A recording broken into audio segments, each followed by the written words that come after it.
My daughter was in literally her last stages of her life.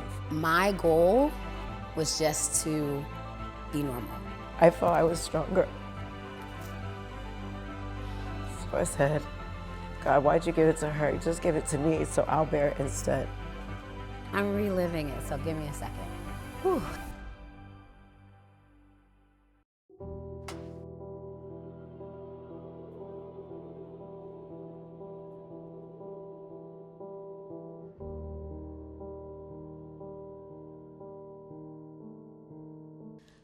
So I had a really bad upset stomach. Sam and I are only 22 months apart, and so we are, I don't know what they're called, but fake twins. So we were very close. We did everything together. My mom would dress us up alike. I'm Kukua, the founder and creator of Kukua Fitness, Kukua African Dance. But first and foremost, the mother of two gorgeous daughters, Cassandra and Samantha Nuama. They had me and their father, and we were raising them in I call it a lovely, beautiful family. They had all the privileges of going to good schools and also being a part of a lot of activities. I'm talking competitive swimming, competitive basketball, soccer, gymnastics, ballet. Raising our children, you have to go to the doctor on a regular basis for checkup. And Samantha had a sort of a butterfly shape on her nose. And it's actually on the skin. So they did more tests, and each test came up with an autoimmune deficiency. And they labeled it lupus, and that's how we found out that Samantha had lupus at the age of 11. He tried to explain how it's an autoimmune disease, my immune system is attacking itself, and I'm getting the rash because of the attack, I'm having the upset stomach because of the attack, yet my mom and I still were like, what? This doesn't make sense. I've had upset stomachs before. And she started feeling a little sick, didn't feel good. She would get up, Mom, not feeling well. You know, in the beginning, I did not know how to deal with it, so I thought maybe she has a cold, you know. What can ginger take away? What can my remedies do? But it was more than that. It just kept, Ma, I have a headache. Ma, I'm feeling joint pains. And I'm like, what is this? So kept going back to the hospital to check on it, and more tests were done. And each time they do these tests, they come up with autoimmune. So I said, wow, I'm going to have to deal with this autoimmune, which is very new to me. So me being the child that I am, I went and researched. I had Toastmasters coming up in class, and I went and researched what lupus was. And lupus in Latin means wolf. So the disease typically starts with a rash around the top half of your face that resembles a wolf. And that's how he automatically knew when we walked in the pediatrician that I had lupus. After running tests, it confirmed that I had lupus. And we started a steady course of medication. So from that point on, my life was totally different. I was no longer able to play contact sports. I was having multiple doctor's appointments weekly, lots of tests. Everybody wanted to know about my condition, so every hospital we went to was a teaching hospital. Everyone was asking questions. So it was a lot to take on as an 11-year-old. And all I wanted to do was play and be with my friends. 12 going on 13, or already 13, I can't really remember, but it was around middle school time.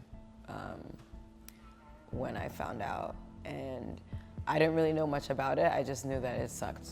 After being diagnosed, after changing, after trying to adapt, there was a series of ups and downs. It's a roller coaster of a disease. So one minute you think everything's good, you're in what's called a remission state, where you're just going through life and it's great. Then you get a flare-up. A flare-up can look multiple ways. It could be something small where it's just like joint inflammation, pain, fatigue, where you have to sleep for a long time or multiple days at a time, or it could be really big. Because I had just had onset, I was having multiple flares back to back, one after the other. And just to explain that a little bit is, with lupus, your immune system is overactive. So this is how they explained it to me as a pediatrician. And when the pediatrician was going over it, it was the best explanation I've ever had. So in everybody's body, when you get a cold, your cells try to fight off that cold. But in someone who has an overactive immune system, your cells are fighting all the time, even when they have nothing to fight. When there's no cold, when nothing's going on, it's fighting, so it's fighting itself. So essentially, it fights so much that there's nothing left. So then when you get something like a cold or an infection, it takes over your body because there's nothing to fight. So that's how it can turn into attacking different parts of the body, because it's attacking nothing and trying to find something to attack. So what was happening to me is I was having multiple flares because my body was attacking itself. It had killed off all the cells that needed to fight and it was looking for places to fight. So I would have a flare up in my small intestine where there would be fluid all around my small intestine, and they'd have to do a surgery to drain the fluid. I would have a flare in my arms or my fingers, and they would be so inflamed they'd have to drain from there. I had a flare around my pancreas and had severe pancreatitis and had to be in the hospital for a month. Just different flares back to back. So I would have like a week or two where I was good and I'd be in school and I'd be with my friends, and then I'd be in the hospital because of a flare. It wasn't where you could just stay home and sleep it off. You had to go in, you had to see what was going on with you. You had to make sure your medications were regulated, because they were increasing doses and decreasing doses and making sure that your body was getting what it needed. It's tricky because if they don't suppress your immune system fights. But when you need it to fight, they need to let it do what it does. So it's a very hard balance, and the doctors were always trying to wean you off or put you on or all kinds of different things. And then the medications themselves were really harsh on the body. So when you're young, you just want to fit in and be normal. And sometimes you're on prednisone and you get really big, or sometimes you're just really sick from whatever kind of chemo med or whatever, and then you get really small. So it's really hard to maintain weight or balance what you look like. I had where it attacked my skin, and I had eczema from my neck down to the point where I was blistering, and then I had to wear turtlenecks all the time. So different flare-ups back to back to back. My goal was just to be normal. I started that steady course of medication, which I wasn't on daily meds before. So learning to take pills daily, again, not playing sports. I was very active. So I was in track, basketball, soccer, swimming, gymnastics, and all of the contact sports had to stop or be minimized. So that was a huge change for me. My sister and I were in all the activities together. So watching her do them and me not being able to do them was a bit of a shock and a lot of sadness. But I was taking it all in. I wanted to know more about what I was going through. I wanted to know more about what this looks like and how I could live with it. A lot is happening to your body all at once. So having joint pain and inflammation was a lot. At times I would be, mind you, I'm around 6th grade at this time. So I'm in class with the other kids, and I'll be taking a test and writing, and my joints would lock up and I would just freeze. And I couldn't move my hand. I couldn't continue with the test. I would have to stop and tell my teachers, like, I'm in pain. People didn't understand because I looked like a healthy sixth grader. And I think that's one of the hardest things with lupus is it's called like the invisible disease or the hidden disease because people can't see it on you. When they look at you, you look like everybody else. And then you could be in so much pain internally. You can have so much going on, but nobody can see that. But this was her life from 11 all the way until she was 18, up and down, up and down. I went home for the weekend because my parents said they had a surprise for me. And I hadn't had a flare-up in a while. I was doing okay, and I felt fine. And I went home, and I was so excited because my parents bought me a car. And I was gonna take it back to college and everything. And then that evening when I went to sleep, I woke up in the middle of the night, and I was in so much pain. This was a flare-up I never saw coming. I didn't prepare for. I didn't know what to expect. So I was in so much pain from the bottom half of my body down. And I didn't know what was happening, but it felt like my legs were on fire. My legs are burning. Mom, my legs are burning. And I'm like, what do you mean your legs are burning? You look okay. My legs are burning, Ma. They feel like knives or needles going through my leg. And she's coming down the stairway and she stops. She can't continue. She's now sitting on the stairwell just crying. So I'm like confused but concerned. So is her father, so is her sister. And right away, she's screaming so much. I go, I've got to call 911. So we call 911, the ambulance comes to the house. They put her in the ambulance and she's screaming. And of course, I'm being a mother, I want to be in the ambulance with her. And then her sister rides with her father following us. We go to the hospital, the first hospital. When we get to the hospital, as soon as we get there, my legs are on fire the whole way to the hospital. I'm just screaming in pain, in pain, in pain. We get there and the pain stops. So I'm like, oh, I'm sorry, I wasted everyone's time. I feel better. And they're like, okay, let's just run some tests and we'll see. So they start running tests and they're poking and prodding. And I'm like, no, I feel fine, I feel fine. But little did I know that was a major flare-up that affected my nerves and caused nerve damage in the bottom half of my body. So at that point, I was paralyzed from the waist down.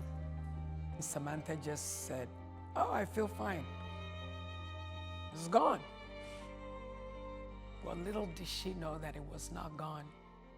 She had become crippled. She couldn't feel from her waist down. They did a shock test on my feet and my legs, and I felt nothing. They asked me to muscle move and lift my legs, couldn't do it. So I was in total shock, didn't know how to feel, didn't know what to do. All the doctors were rushing in. They did a spinal tap, they did a couple other tests, and everything was happening around me, but all I could think was like, oh my gosh, I can't walk. And then, They had hooked on up to a machine and they said, the pain is still going through. So if she's saying she's fine, then she can't feel her legs. The doctors pull us into a room and tell us that it's getting worse. It's not that it's getting any better. So they have to keep her. We thought we'd go to the hospital and come back home. That was not it. We stayed in the hospital literally for a month. That was only the first hospital. After they had gone through so many tests and everything, they moved us to another hospital because they figured that the first hospital, maybe they run out of everything they could do, take her to the next better, something they could do better. Went to the next hospital. They did all the tests. I am not kidding you, about maybe 89 different tests. And the second hospital couldn't help us either. The third hospital, they couldn't help us. More tests. By about the time it was the fourth hospital, they had to fly her, they had to helicopter her from the third hospital to the fourth hospital. It was that bad. It was getting so bad. Samantha was losing weight very quickly. They hooked me up to a respirator. They hooked me up to a feeding tube. I had stopped eating at that point. My body just started to shut down. And again, I don't know if my mental state and my shock played a role, but I was going in the decline. So, yes, I was on a steady decline, and the doctors started telling my mom that they didn't think that I was going to make it. Time they said, we do not have good news for you. Your daughter has only 2 weeks to live. So we would advise you that you start making funeral arrangements. Naturally, it was a really hard thing to hear. You're already in a state where you're trying to fight. But then when someone tells you there's nothing they can do, your body and your mind almost shuts down. My support system has just been incredible, from my mom to my sister, everybody, my dad, everybody pitched in. So my children have a very tight relationship. They're very close. My sister was a huge support, always motivating and encouraging me, always making me laugh if she saw that I was down. Every hospital visit, everything, she'd just be like, it's okay. Now I know how to take my own blood. Now I know how to do this, and this nurse is really nice, and this nurse sucks. And she would, we would just make jokes out of it, and just know that it was going to be okay, that we always looked at it as temporary. Sometimes I said, Lord, why didn't you give it to me instead? So the night after they told me that I had 2 weeks to live, my mom overheard. My mom was actually headed to get ice from the ice machine because I wanted some ice. And she overheard the doctors talking, and they were talking about my case, and they were just saying, like, there's really nothing we can do. We've tried everything. Let's just try some tests. Let's just try some meds that, like, who knows what'll happen, but let's just try it, because she's already gonna die. I said, oh no, you don't experiment on my child. So I thank God for my mom, because she is so strong, and she really, really, really helped me pull through this situation. This time, all this time, I mentioned my faith. I've been praying. I'm a prayer warrior. My mother, my grandmother, and my great-grandmother taught me. My father all taught me, you pray. You pray and pray and pray until you see results. And then I had a vision. And the vision was about trees that had fruits and vegetables on them. And the fruits and vegetables became almost like a liquid where she can ingest the fruits and vegetables as a liquid. Now, by this time, I'm not even thinking juicing and all of that, because that's even not where my mind is going. I'm thinking really what the doctors can do for my daughter. With my faith, with my prayers, I said, I'm gonna go and just take her home. I'm gonna go and juice for her, because that is the vision I had. And I'm going to try actually traditional medicine, naturopathic. So she had to sign herself out of there because she was over 18.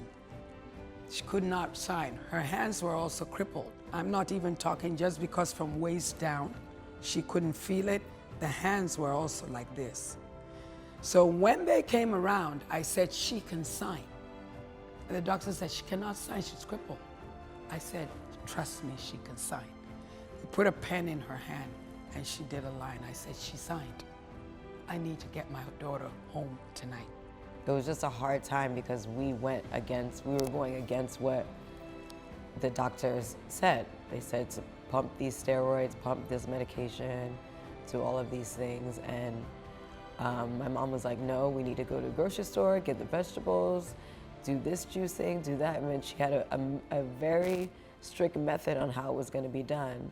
So we brought Samantha home and we put her in the basement level of the house and actually blew up, we had a blow-up bed just so that she could be like in the middle of the place, and if she needed to use the bathroom, and we know she wasn't going anywhere, but if people wanted to come in, they would just have access from ground level. We kept her there and I started juicing. I got 3 major appliances. First appliance, a juicer. Second appliance, a blender, a very powerful juicer and a very powerful blender. Third appliance, a water purifier. These are the 3 things I used to heal my daughter. Why? Because the juicer would extract the pulp out of the vegetables that I am juicing so that she could ingest just the liquid straight into her bloodstream so that it can build her cells, start building her cells. And I would also use the blender just so that she could have the entire vegetable and fruit that I'm blending also to give her nourishment. And last but not the least, she needed pure water. I could not just count on any kind of water. It had to be literally alkaline water.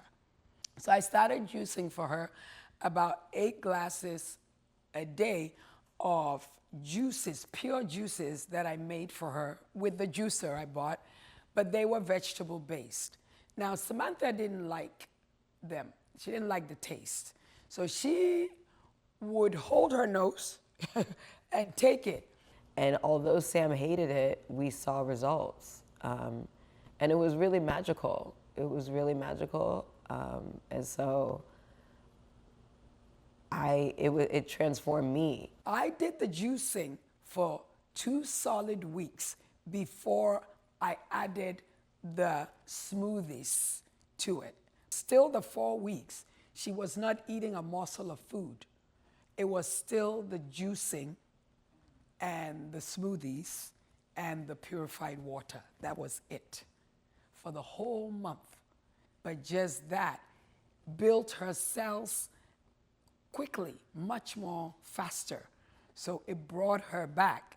Maybe if she was eating, it would not have done the same, it wouldn't have given us the same results that fast.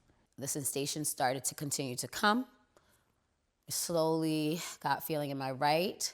It started to move up to my, through my legs. And I felt it all the way up into the knee area. However, it wasn't as fast on my left side, and it hit a little differently. It actually was going from my thigh down, the sensation of feeling. So it felt a little unequally balanced, but so initially when I got home, I was on a bedpan and the air mattress. And then I graduated from the bedpan to a walker. One of our family members let us borrow a walker. So I was able to crawl and start the walker. And then I finally got up to crutches, which was a big deal. All the while I was still doing, I went back and started doing some physical therapy in there. And it was helping recirculate and re-energize. So we were doing physical therapy twice a week, as well as home therapy, and just regenerating those nerves, getting them reacclimated. And it was like learning how to walk all over again from scratch. It was very challenging, but beautiful at the same time, because it was what I was looking forward to the whole time. It was what I was praying for and wanting.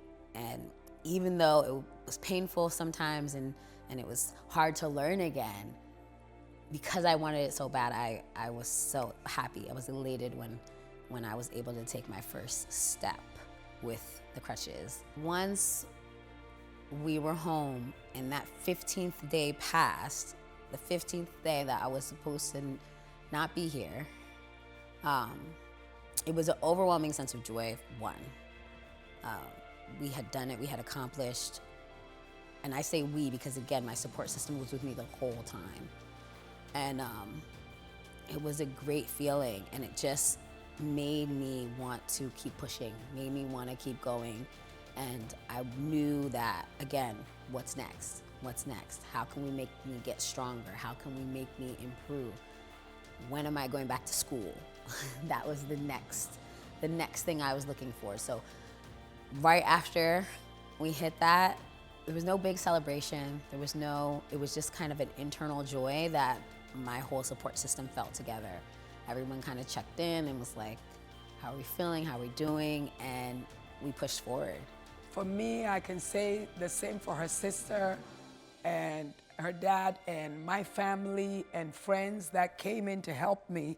They would bring in the products for us to use. Everybody was happy. You know, we were happy. And when I say happy, it was not a full joy because there was still some healing yet to be done. But the fact that we could see progress made us happy. We knew we were heading for the better. She could not walk. She had the bedpan in the beginning, but then by about the 4th month, she could actually, with assistance, go to the bathroom. You know, as long as we held her, she could go to the bathroom herself. So another big piece to me that I think was really beneficial to me was that being mentally positive was great, but I also tried not to get physically out of touch. So because my mom had a wonderful program that she put together, I took advantage of it. I know I couldn't fully move. I couldn't move the bottom half, but I did the top half. We would put on, at that time, it was the VHS videos, and we put them in, and I would still do from the top up the Kukwa dance moves, the Kukwa fitness moves.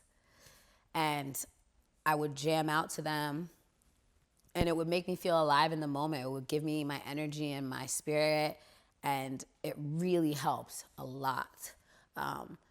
With that, doing the Kukwa African dance, it's healing in itself because the movements involve your arms, your head, your whole entire body, your legs, you know, everything. And you're breathing it through in and out and feeling the vibrations of the music from Africa.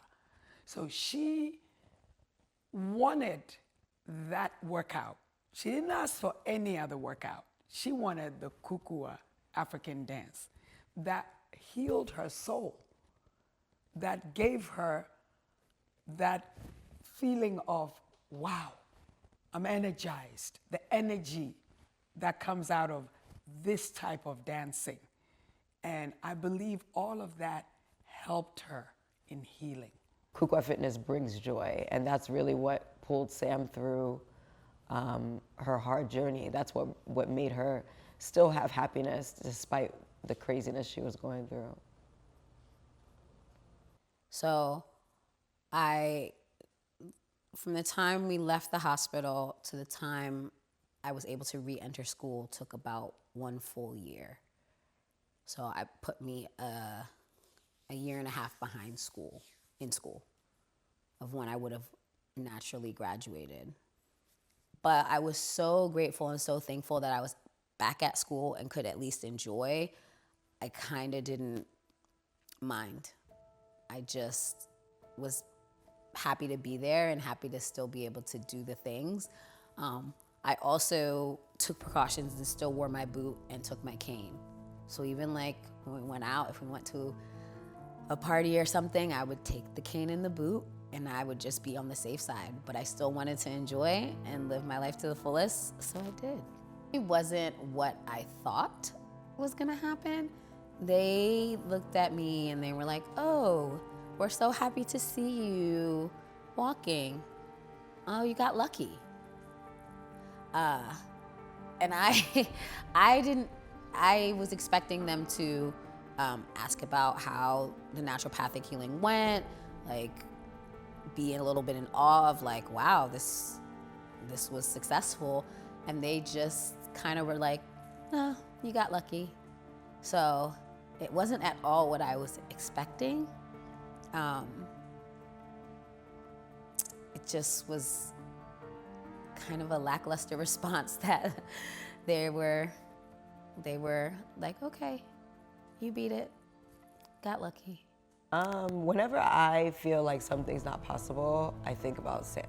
Whenever I think about how hard something is, I think about Sam. Whenever I think about about giving up, I think about Sam. Like her testimony is everything to me about, just how, like she deals with things that most people literally couldn't deal with for an hour. And so her strength motivates me to be that much stronger. When the doctors gave that crazy, death sentence, I was like, wow. I mean, and for Sam to be so strong and push through, like she hated the taste of the juices, but her love for life and what she was feeling was so much stronger than that. And her strength just really strengthened all of us. Her strength to push through the needles that she felt when her legs were going numb. Her strength to push through like when she can't get up and her joints are locked, or her kidneys have failed, or the gout in her legs, or the chemotherapy that they had her on. I mean, any sickness that you could think of, Sam has dealt with it. From chemo to gout to kidneys to transplants to paralyzation. I mean, everything you could think of, Sam was like, check, check, check. I've done. So there's nothing that she can go through that she's not capable of, because of the faith that she has in God, and because of her resilience and strength. It really motivates and inspires me so much. I always say that she's one of the strongest people I know. As an adult, if I had to relive it and say something to the doctors now, I would probably say to them that it's good to listen to the patient. It's good to hear them out. It's good to let them give opinions and options as well, and explore those opinions and options, and not just stay one-tracked.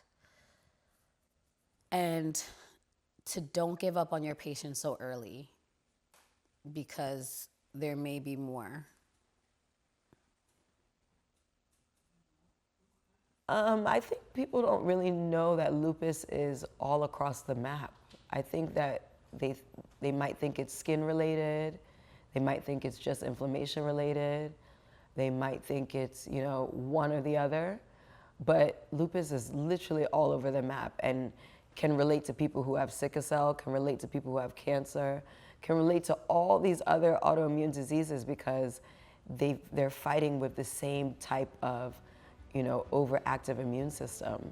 And so lupus, they haven't found an official cure for it, but what my mom did for my sister holistically can definitely help to make it benign in so many ways. So as I said, I am not a doctor, but parents, if your child is not well, or even yourself, and you want to go the naturopathic way, which is going naturally, trying natural herbs, trying natural ways, the naturopathic way. I encourage you to try it. Okay, I also encourage you to work out. You've got to add that workout in there. Okay, it comes together, it's a balance. Eating right and working out. And you can find my books on kukuafitness.com. And I have one particular book, African Health Secrets, Kuwa Vizuri. It will teach you step by step how to help yourself the naturopathic way. But once again, I am telling you, I am not a doctor, but I chose the natural way. And I'm glad I did, because today my daughter is well. So if you would like to try it, please give it a try. As a lupus warrior, you are amazingly strong. You battle with stuff every day that people can't handle. And you do it without people even knowing that you're going through it. So keep pushing yourself, keep doing it, keep living beautifully as a lupus warrior. We fight this thing every single day and we win. So keep going.